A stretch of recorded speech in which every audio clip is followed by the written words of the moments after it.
When I first started Paragon, there were a lot of resistance because my tea espresso machine looks like an espresso machine. People would came to me and ask, are you serving coffee? And the moment I told them we're not, they got disappointed and just told me right away, I'm sorry, I'm not a tea person. And then my next reaction will be, why? Is that because you've never tried a good cup of tea? Is that because none of your tea experience previously was desirable? Like they must have something that's really traumatizing that happened in their tea experience for them to categorize themselves as, I am just not a tea person, and I'll just stick with my coffee.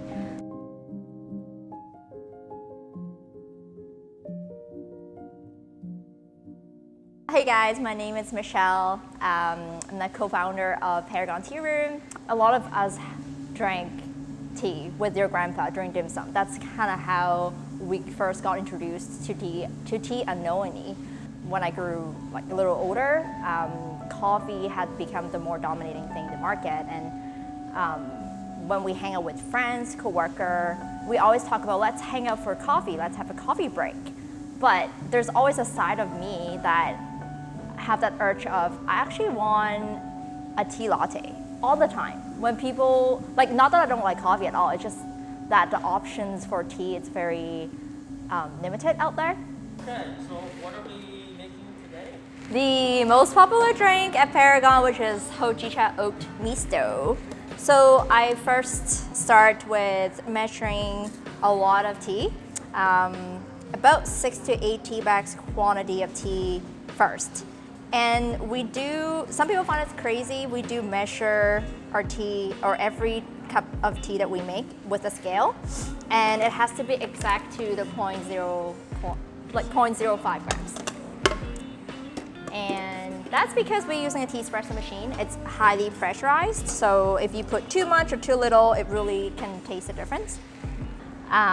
So tea espresso is like an espresso machine designed specifically for tea. We use a crazy amount of tea. We're talking about 6 to 8 tea bags quantity of tea minimum.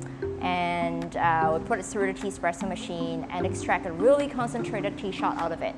And that's the foundation of a cup of tea latte. Because what I found out there about tea latte was the lack of intense, bold tea flavor.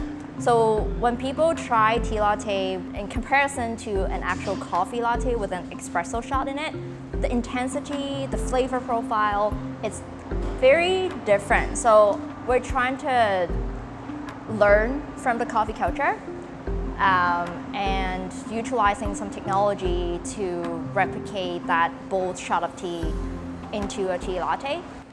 And then next, we are putting the tea, which is actually grinded.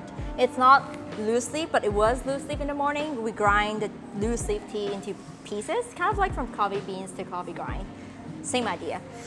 And put it through the tea espresso machine, which has a bunch of pre-programmed buttons. So all the pre-programmed came from our own R&D tests and trials of how intensive we want the shot to be. And so we're making a hot Hojicha latte today. We're gonna press this button, calibrate it for a hot tea misto. And this short cycle that you saw was a rinsing cycle. Similar to a Chinese Kung Fu tea ceremony, you would wash off any impurities in the tea leaves and make sure that they're all warmed up and soaked in the water evenly before you actually start drinking the next shot. And so what the machine is doing now is it's actually steeping and brewing the tea. And so within a minute, it will go through a few more brewing cycles. A cycle like that to extract a total of about 3 ounces of a tea shot. So the whole idea of brewing tea in a few different cycles, again, is just to mimic the traditional Chinese Kung Fu tea ceremony where you get more layering, more depth out of tea, as opposed to using, the same pot of water to steep the tea for a total of like 2-3 minutes. Then you don't get much depth or much layering out of it. So yeah, so usually when we're doing this, we'll start steaming the milk, and our favorite milk here is Earth's Own, a very local oat milk brand. Essentially, just a shot of tea with steamed milk in it. The way that we do a little different here is we don't default dairy milk as the skim milk portion of a latte. The more variety of plant-based milk we try, the more we realize that like milk is really nothing greater than any of the plant-based milk I tried in tea latte specifically.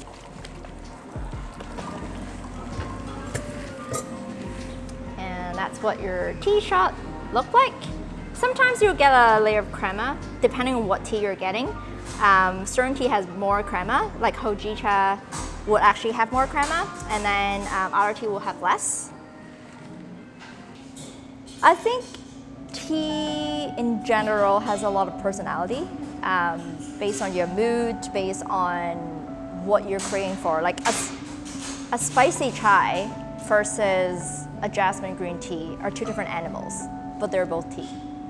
Hojicha happens to be in this, I would say, this middle zone that majority of the people would really fall into that mood. Hojicha is very warm and fuzzy when you drink that. When I first started Paragon, there were a lot of resistance because my tea espresso machine looks like an espresso machine. People would came to me and ask, "Are you serving coffee?" And the moment I told them we're not, they got disappointed and just told me right away, "I'm sorry, I'm not a tea person." And then my next reaction will be, why?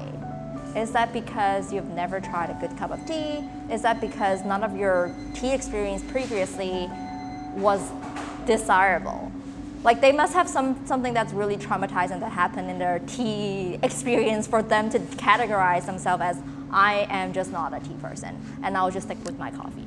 So because of that, I was even more determined to really advocate on behalf of tea to non-tea drinkers. And Hojicha happened to be that one drink that reminds people of coffee, but it's not. And also the way that we make it with a shot of tea espresso, it just brings a lot of, it makes it easier for non-tea drinker to envision what they're getting themselves into. And you don't see any tea bags here because I don't put tea bags in any of my tea latte. So that, I guess, association of old school tea bag or tea latte with a tea bag, it's not there. That roastiness and nuttiness of Hojicha is just fit Vancouver so well. It's everything that we need on a rainy day. It's that coziness that we crave for in a cool, chill, fall vibe kind of drinks. So I think that it served a lot of purpose that I want Paragon to represent, which is to really attract the non-tea drinkers to just try out a cup of tea. Maybe that will be that cup of tea that would start to get you into tea, to open up their option.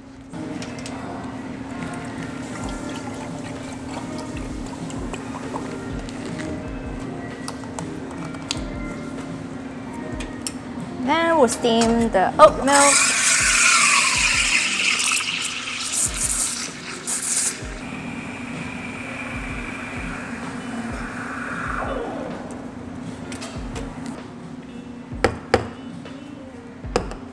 Would just be pouring the oat milk into the tea latte, just like that.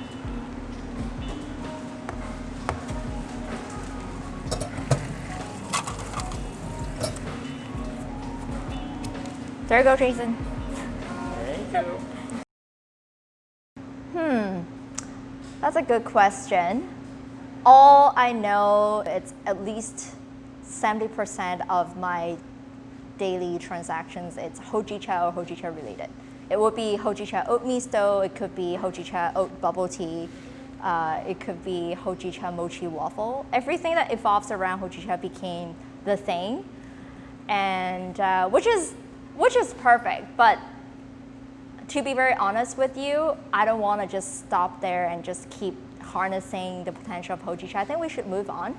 And I will take that opportunity to slowly introduce other variety of tea, like one type of tea at a time, to tell people that this is not it. Like your tea tasting journey doesn't just stop at Hojicha.